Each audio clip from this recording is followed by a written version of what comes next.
is probably the best spot on the map right now. There is like a lot of chests, a lot of ammo, a lot of everything. Tilted Towers, there's just so much floor loot and ammo boxes and pepper boxes, so you just always come out really stacked. And then CB Sound just has a lot of pepper boxes and a lot of floor loot, so you always come out with a lot of launch pads. I really enjoyed Tilted coming back. It was very fun to land there again. I actually land Tilted. That's my drop spot. Duos. Tilted is like one of my favorite spots in the game, like forever. It's going to be very good and competitive. A lot of players are going to have it uncontested. And it's all modernized and changed into this current, like, into the current way the game's played, and it's really cool. That nostalgia, I'd say. I cannot be more happy. So I think people are making a mistake by not landing Sanctuary, because that Mythic AR there is definitely the best AR in the game. If you can capitalize and get Sanctuary to yourself and maybe even get that Mythic AR in a Grand Finals, I just know how good it is. Camp Cuddle is a really underrated spot. I think Vigo's definitely the most slept on POI. I didn't even think of it in my top 3. Probably is honestly a top 3. Is a crazy POI. Best method to rotate on the map is definitely using Spider-Man's. I would definitely say Spider-Man's 100%.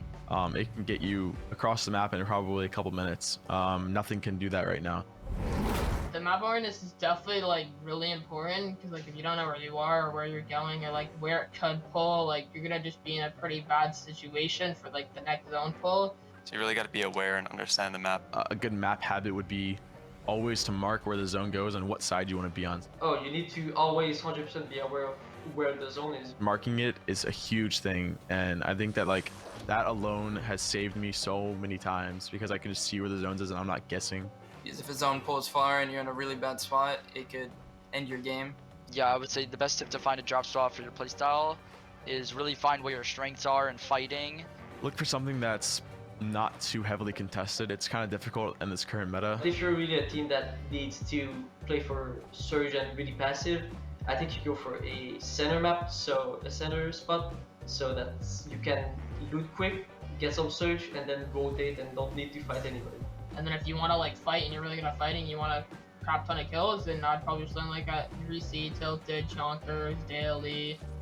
I think Google is definitely the best spot for an aggressive player, and Sanctuary. Both of those drop spots are very, very good. Don't be scared to land somewhere shambles. If you can master a spot that's really, really good, then do it. Again, like having the insight and the intel from the players there as well, even the basics, just remind you to kind of do these things in order, and hopefully you could become a much better Fortnite player. We'll see. I don't think I'll ever make it to CS Finals. That'll never happen. And maybe you guys could. SPG Sundown. I mean, there could be a duo right there in the making. Let's talk about predictions. I could just see shaking heads. Let's just talk about predictions as well, and who we think is going to go all the way. Now, I had to go for Nounsy and Sprite simply because I'm working to the data here, fellas. Okay. Now I know Nounsy Chapter 2 Season 6 and Sprite Chapter 2 Season 6 and Season 8 as well managed to go through in the semi-final kind of reboot format, and that is why I'm working the numbers. That's why I think they could go all the way today. SPG, walk us through your choice. All right, so we're going head to head. Well, if the fight at Greasy happens, Agers and Rise are my pick today. I think they're a very strong duo, super consistent throughout all the cash cups, and they're going to be keen to play that high ground position that has been so strong. We also know that Monster is going with Knifer and Byla over at the Llama split that we've seen do so well on multiple regions. But Sundown, who you got? Yet again, like I said, a broken clock will eventually be right, keeping the momentum going 33 Thatch. Vamp style. We saw him in a little bit of that content piece, but I genuinely believe in this duo. I think they belong in finals. I think this season is going to be one where they're going to put a stamp on it. However, they have to get there first, and I think eventually predicting them will undo the caster's curse. But now looking over at the other side there, Vivid having Scented and Cold, I mean, no surprise behind that. They've played phenomenally. They were so close in that first qualifier, but they need to pick it up a little bit. Their recent results haven't been on par with how Scented wants to play, and you can sense a little bit of the frustration creeping in, which a victory royale here would totally wash all of that away. Yeah, I think you're spot on there, and you know, I applaud you for sticking with Pamstone and Thatch there, Sundown. You just eventually they'll make it. Eventually. I mean, they have to. I know. I feel so bad because it's almost like a semi-caster curse. I predicted Thatch back down at Streamer Bowl 3. PamSow ended up winning it in that regard. But then watching their individual performances, they've had it there. They've had results in the Cash Cups. They've made it to the end games, but there's just always one little thing that's missing. And I'm hoping that just look, you can see the vibes when they're talking there. They have the team chemistry. They just have to put it all together. And then once it hits, I think it's going to be very good. And I'm hoping today is the day, but we'll see. They're absolutely capable, 100%. I think that's, I think that I think points-wise as well, they've kind of qualified. They're one of the highest point-scoring teams as well, particularly in Qualifier 1. So they definitely got what it takes. SBG as well, very quickly. Looking at the teams here as well, obviously we know that Victory Royale today are key. They get those 1,000 points and kind of guarantee you a place in finals. But will any teams be focusing on the points themselves, trying to get those eliminations and standings points rather than going for the VR? Or is it just a case of I'm just going to try and get that Victory Royale, get myself into the finals, and then be done with it? That's a great question. I feel like most teams are going to be playing for the win, and then maybe in that 8th or 9th zone, you're starting to be in a position where like, I don't have the win condition in my inventory in order to do this. So then you switch up, you play for placement, because not every game you're going to be absolutely stacked to try and go for that win play or that win condition. And that's honestly what I'm gonna go with. I want to see some teams play with some flops, some heal plays, maybe even those perfect pads onto height. Really haven't seen those yet. That's true. That's true. I mean, boys, we've got so much to break down, so much to talk about in the future. But game 1 is imminent. The battle bus is almost ready. It's time to throw over to our Titan friends. It's time for MDF and Vivid to take the reins and takes into game 1. The hype is real. Let's do this, guys. Semi-final time. Let's do it. We appreciate the quick toss there, Adam. Yes, the games are getting ready. It's Monster D-Face and Vivid here on the horn. Once again, we'll be calling all of the action. I mean, Vivid, the stage has been set. We got a couple predictions out there, but the truth is 11 players are going to move on. There's a really good chance, I would say the best of the best that deserve it will make it to that next stage. Oh yeah, absolutely. That's what these semifinals are all about, right? Finding the players that are the best that haven't actually made it through those first 2 qualifiers yet. And let me tell you something, after watching EU, I am absolutely so excited to watch these games because I feel like every single game, all 5 games over in the EU region came down to the wire, right? We didn't really know who was going to win it all. I was like, I saw somebody on height in like the 7th zone. I was like, oh, they got this. And then like 2 seconds later, somebody else is on height. So I'm really, really excited for the games today. And that's the difference, right? We get to see it all unfold here, guys. Sounds like the battle bus is just about ready. So let's go ahead and toss it on over to game number 1.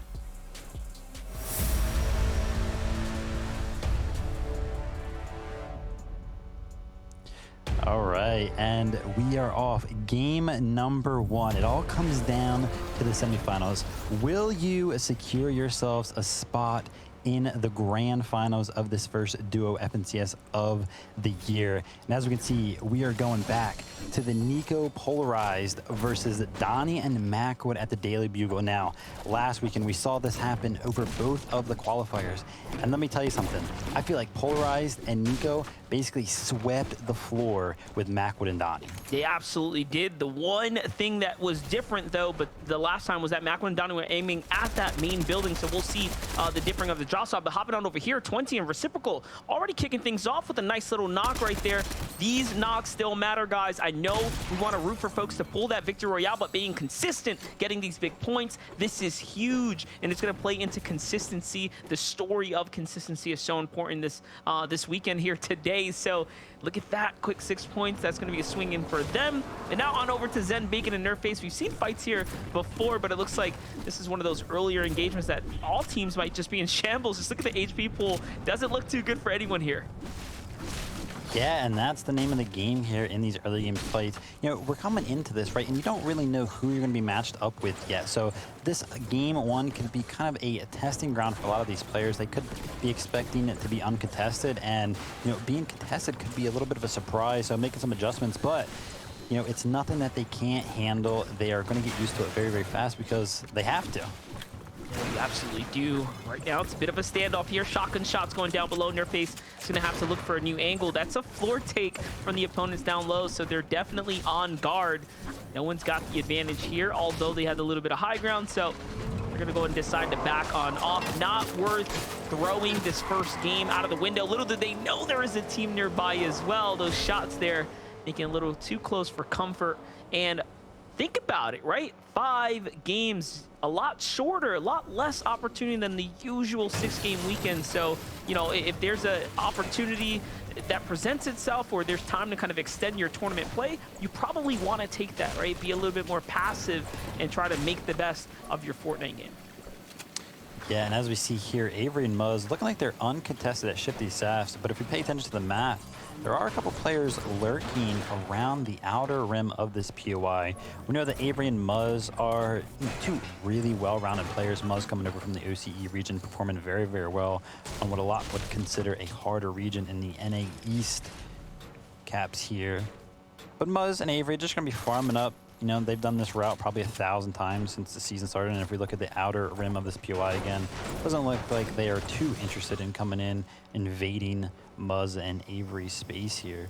But Bank, you know, a player on the outer rim there, not a player to underestimate. And we heard a lot about these guys on the pre-show there. Clicks and Day. A bull in a china shop, I believe is what SPG called these two. Yeah, definitely. This is that what's the word I'm looking for? Wrecking ball type duo. You get Day into end game. He's gonna go ahead. He's gonna be breaking down builds quite figuratively and literally in games with the SMG. You know how he does. He is just a force to be reckoned with. This is a fight going down here. So okay, let's break this down a little bit right now. We've seen Scented and Cold try this before. I would say with some success, right? Rotating out of Sleepy Sounds, getting here and catching the drop on Covert Cavern teams. And most importantly, it's for this very, very precious metal, right? One of the problems with their drop is that they don't get all the resources to get comfortable. And even now, just 200 wood, like how do you end up here with only 200 wood and barely any brick to work with, right? This surrounding area is loaded with brick and other materials. So this is, I feel like, a team that is out of chances to figure it out, right? Like now is time, like how much research, how much work have they put in, and have they finally figured out the formula to get the match they need for endgame? Yeah, we could state the obvious here. You know, they did not have a successful qualifier 1 and 2, so hopefully turn it around pretty much today, right? You know, they still have another 2 days of the semifinals after today, but I feel like the prowess, the level of play that they usually play at, they pretty much need to qualify through today just to kind of keep their headspace right. But turning down here to Chonkers Speedway, Al and Teed here, going to be on the high ground. Coop and posed below, and then Aiden off in the side there. The zone is coming in. Looks like it's going to be pulling to the northern region. Chonkers Speedway is all the way south, so the teams do got to get a move on, but there are plenty of vehicles in the surrounding area, so they can make those rotations pretty easy. And honestly, for being contested here, Teed, he's got a pretty good loadout. He's got everything you can ask for, especially in those peppers. Pivotal to endgame rotations, the MP7 and the Stinger combination, option to actually not grab a shotgun. That's been a lot of players have actually been choosing to in this meta. Yeah, definitely. I'd say that's the name of the game right now. Having those win conditions is going to be